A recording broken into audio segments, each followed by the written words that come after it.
Hello friends, GST investigation की new guidelines issue कर दी है सीबीआईसी ने। तो अब इसका दो इम्पैक्ट है और इसका आप कह सकते हो दो साइड है। एक तो पहला गुड साइड वो ये है कि टैक्स पेयर को इससे काफी राहत मिलने वाली है। क्यों? क्योंकि ये देखा जा रहा था कि हर स्टेट के अपने अलग अलग अप्रोच हैं। यूपी का ऑफिसर अलग अप्रोच फॉलो कर रहा है, दिल्ली वाला अलग अप्रोच फॉलो कर रहा है, हरियाणा वाला अलग, पंजाब वाला अलग। तो पूरे इंडिया में एक कॉमन अप्रोच होनी चाहिए इन्वेस्टिगेशन को लेकर। उसी को लेकर ये गाइडलाइन जो है इन्वेस्टिगेशन की ये इशू की गई हैं। तो ये गाइडलाइन क्या है, इनको जानना हमारे लिए क्यों इंपॉर्टेंट है, ये हम देखेंगे। और इसका जो दूसरा पहलू वो ये है कि अब आप देखोगे कि इन्वेस्टिगेशन के भाई जो नोटिसेस हैं वो आने स्टार्ट हो जाएंगे। क्योंकि गाइडलाइन इशू होने का मतलब ही ये है कि अब आप देखोगे कि जो भी क्लाइंट्स हैं या जीएसटी के अंदर अब इन्वेस्टिगेशन के जो समन है, जो नोटिस है वो आने स्टार्ट हो जाएंगे।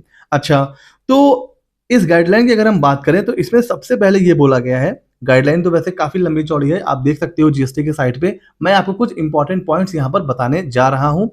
इसमें यह कहा गया है कि भाई जो बिग इंडस्ट्रियल हाउसेस हैं, जो बड़े प्लेयर्स हैं, रिलायंस, टाटा, इन जैसे जो बड़े बड़े मल्टीनेशनल कॉरपोरेशन हैं, इनके ऊपर अगर आपको इन्वेस्टिगेशन इनिशिएट करनी है तो आपको अप्रूवल लेना पड़ेगा प्रिंसिपल चीफ कमिश्नर का। ऐसा नहीं मुंह उठाया और जाकर के इन्वेस्टिगेशन का नोटिस सर्व कर दिया। नो, ये बड़ी बड़ी कंपनीज हैं इंडिया की, तो इसके ऊपर अगर आपको हाथ डालना है तो किसी बड़े कमिश्नर, किसी बड़े ऑफिसर की आपको अप्रूवल लेनी पड़ेगी। और जीएसटी का हमें पता है सबसे जो बड़ा ऑफिसर है वो है प्रिंसिपल चीफ कमिश्नर।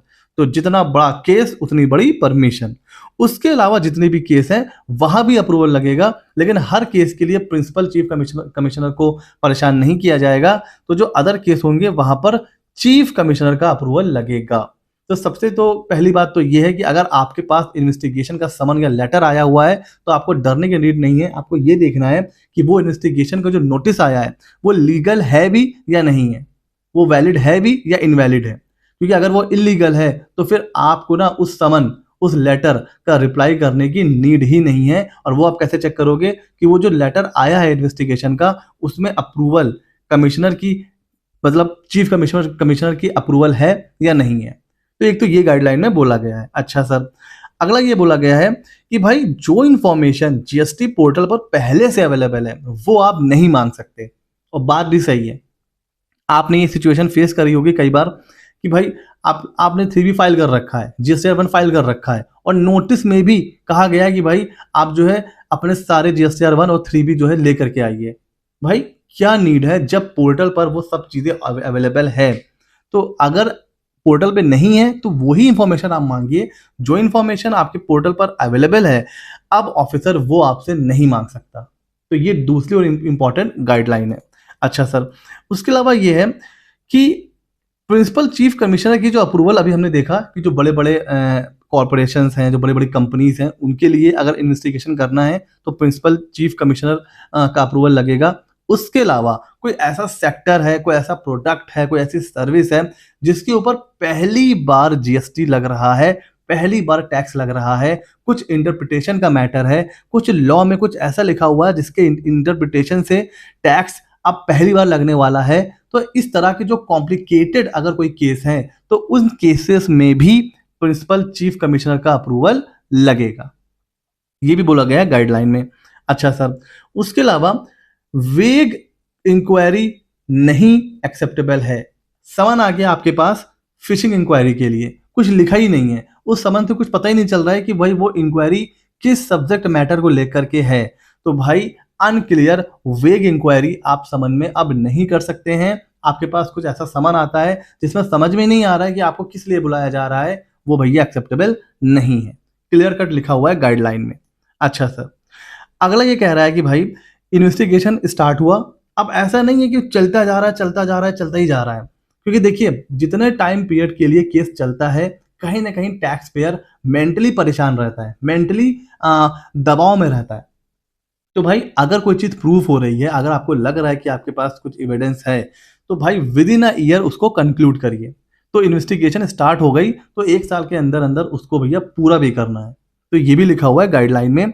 उसके अलावा ये कहा गया है कि भाई इन्वेस्टिगेशन एक होता है मैक्सिमम टाइम लिमिट इन्वेस्टिगेशन पूरा करने का। तो अब ऐसा नहीं है कि लॉ में लिखा हुआ है 1 साल या 2 साल, तो अब आप एकदम लास्ट का वेट कर रहे हो और एकदम लास्ट मंथ में जाके जो है इन्वेस्टिगेशन कंप्लीट हो रही है। नहीं, एज सून एज पॉसिबल। आपको टाइम लिमिट का वेट नहीं करना है, जितना जल्दी हो उतनी जल्दी आपको इन्वेस्टिगेशन को कंप्लीट करना है, पेंडिंग नहीं रखना है। हाँ, अगर कुछ ऐसा केस है जिसमें टाइम लग रहा है बात अलग है, वरना कोशिश यही करनी है कि बस as soon as possible investigation को कंक्लूड करना है। अच्छा, अगली जो गाइडलाइन है उसमें ये कहा गया है कि भाई जो शो कॉज नोटिस है वो भी डिले नहीं होना चाहिए। ठीक है, इन्वेस्टिगेशन हुई, कंप्लीट हो गई। इन्वेस्टिगेशन कंप्लीट होने के बाद अब जो है वो नोटिस आ ही नहीं रहा शो कॉज नोटिस, तो ये भी कहीं ना कहीं टैक्स पेयर के लिए एक मेंटली प्रेशर का रीजन बनता है कि भाई इन्वेस्टिगेशन हो गई है, अब क्या हुआ है, मतलब नोटिस का मतलब इन्वेस्टिगेशन का आउटकम क्या निकला, क्या मेरे ऊपर टैक्स लायबिलिटी निकली है, क्या मैंने कुछ गलत किया है, नहीं किया है। तो भाई फटाफट शो कॉज नोटिस भी आ जाना चाहिए, उसमें भी डिले नहीं करना है। अच्छा, आपके पास सामान आता है, आपके पास इंक्वायरी आती है, लेकिन उसमें कुछ स्पेसिफिक नेचर लिखा ही नहीं है, मेंशन ही नहीं है। सिर्फ क्या लिखा हुआ है, जैसे जनरल लिखा हुआ है जीएसटी इंक्वायरी, या जनरल जीएसटी क्वेरी, या जीएसटी आईटीसी इंक्वायरी, या जीएसटी इवेजन। ठीक है, तो जो समन लेटर का जो मतलब सब्जेक्ट मैटर है वही क्लियर नहीं है कि भाई समन आया किस लिए है। जनरल जीएसटी इंक्वायरी, इसके लिए आप समन नहीं भेज सकते हो, इसके लिए आप लेटर नहीं इशू कर सकते हो। तो अगर आपके पास इन्वेस्टिगेशन का लेटर समन आता है और उसमें स्पेसिफिक नेचर इंक्वायरी का डिस्क्लोज नहीं है, तो भाई वो समन इलीगल है, उसको फाड़ के फेंक दीजिए। क्योंकि जनरल नहीं, स्पेसिफिक होना चाहिए समन के अंदर कि किस चीज की इंक्वायरी होने जा रही है। अच्छा सर, अगला ये कह रहा है कि जो आईटीसी यूटिलाइजेशन होता है उसके लिए आप समन और लेटर इशू नहीं कर सकते। मतलब किसी ने आईटीसी को यूटिलाइज करा हुआ है, अब कोई समन या लेटर भेज के वो ये नहीं कह सकता है कि भाई हमें ये बताइए कि जो आपका आईटीसी यूटिलाइजेशन है वो प्रॉपर है या नहीं है। इसके लिए आप समन या फिर लेटर इशू नहीं कर सकते हैं, उसके लिए आप जो है वो आप क्वेरी भेजिए या जो है नॉर्मल नोटिस भेज दीजिए, बट समन लेटर वगैरह इन्वेस्टिगेशन के लिए आईटीसी यूटिलाइजेशन के केस में नहीं भेजा जा सकता है। अच्छा सर, उसके अलावा इन्वेस्टिगेशन होने के बाद और नोटिस वगैरह सब कुछ सर्व हो गया है, तो जो क्लोजर रिपोर्ट होती है उसको भी डिले नहीं कर सकता है ऑफिसर। भाई ठीक है, इन्वेस्टिगेशन हो गया था, उसके बाद निकल के आया कि भाई 1 लाख रुपए पे करना है, और जो टैक्स पेयर है उसने 1 लाख रुपए पे भी कर दिया। अभी भी जो है क्लोजर रिपोर्ट आ ही नहीं रही है, केस क्लोज हो ही नहीं रहा है। तो भाई जब तक केस क्लोज नहीं हो जाता है ना, तब तक जो है क्लाइंट परेशान रहता है, उसके ऊपर तलवार लटकती रहती है कि भाई पता नहीं क्या होने वाला है।